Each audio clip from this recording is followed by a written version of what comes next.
आब و हवा की तब्दीली का लफ्ज कोई आम लफ्ज नहीं बल्कि एक हकीकत है। लेकिन ये सब क्यों हो रहा है? आब و हवा में तब्दीली का सबब क्या है? आए तफसील से देखते हैं। हमारा सैयारा जमीन बैक वक्त पौधों, जानवरों और इंसानों के लिए एक घर है।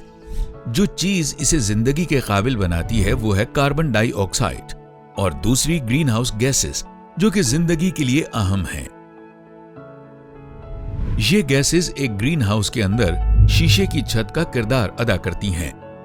ये छोटे साइज की शुआओं या अल्ट्रा वायलेट शुआओं को गुजरने देती है, लेकिन तवील साइज की शमसी तवानाई या इंफ्रारेड शुआओं को रोक लेती है।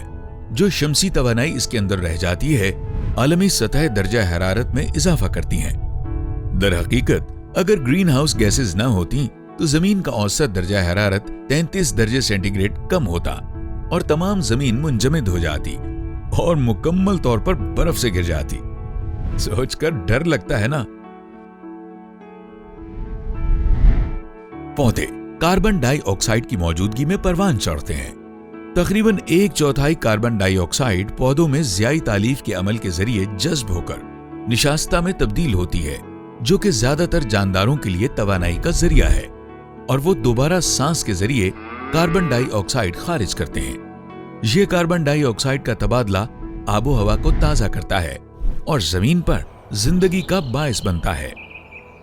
जिंदगी की ये शानदार तस्वीर गुज़श्ता 10,000 साल पुराने बर्फानी दौर से मुस्तकिल मौजूद है। तो गलती कहां पर हुई? गुज़श्ता 2.5 सदियों के दौरान सनती तरक्की फिजा में कार्बन के इजाफे का बायस बनी और फिजा में कार्बन डाइऑक्साइड के तनासुब में बहुत बड़ी तब्दीली आई। इंसानी सरगर्मियां जमीन के दर्जा हरारत में नुमाया इजाफे का सबब बनी। इससे न सिर्फ दर्जा हरारत में इजाफा हुआ बल्कि बर्फानी तोदों का पिघलना, सतह समंदर में इजाफा, बारिशों के औकात में तब्दीली, शदीद गर्मी की लहरें और खुश्क साली वगैरह इसके चंद नुमाया असरात हैं।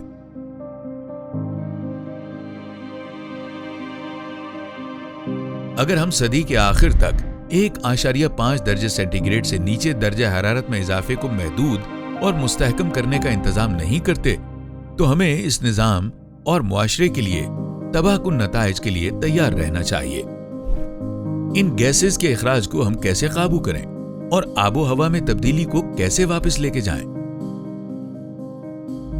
हमारे जमीन को संभालने के तरीके बराह रास्त इसमें मौजूद कार्बन पर असर अंदाज होते हैं। जब भी हम जंगलात को काटकर ज़रई जमीन में तब्दील करते हैं तो दरख्तों में जखीरा कार्बन फिजा में ज़ाय हो जाती है। काश्तकारी नामियाती मादे में कमी का बायस बनती है, जिससे मजीद कार्बन डाइऑक्साइड के इखराज में इजाफा होता है।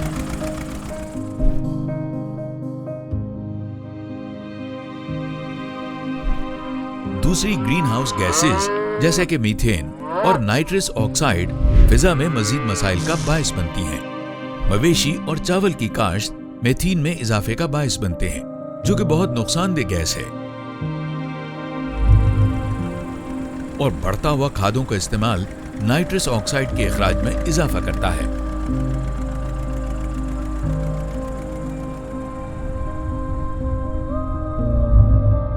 तो अब हमारे लिए क्या मुमकिन है? जी हां, अगर हम अपने सैयारे को बचाने और कार्बन साइकिल के तवाजुन को बेहतर करना चाहते हैं तो हमें फौरन कुछ करने की जरूरत है। पहले नंबर पर तो हमें इजाफी मादनियाती कार्बन के इखराज को कम करना होगा। जंगलात की कटाई और जमीन के गैर मुनासिब काश्तकारी के तरीकों को बेहतर करके नामियाती मादे के ज़िया में कमी लाना होगी। मवेशी और खादों से मेथीन के इखराज को कम करना होगा। दूसरी तरफ हमें दोबारा जंगलात लगाने होंगे और जमीन में नामियाती कार्बन में इजाफे करने के जदीद ज़रई तरीके अपनाना होंगे। इस तरह हम इस सदी में दर्जा हरारत में इजाफा 1.5 दर्जे सेंटीग्रेड से नीचे रख सकते हैं। हम सब अपनी जिंदगियों में तब्दीली लाते हुए कार्बन साइकिल में बेहतरी ला सकते हैं। आपकी और मेरी हर छोटी काविश फायदेमंद होती है। लिहाजा बहुत जरूरी है कि हम अपने सैयारे को महफूज बनाएं, अपने लिए और आने वाली नस्लों के लिए।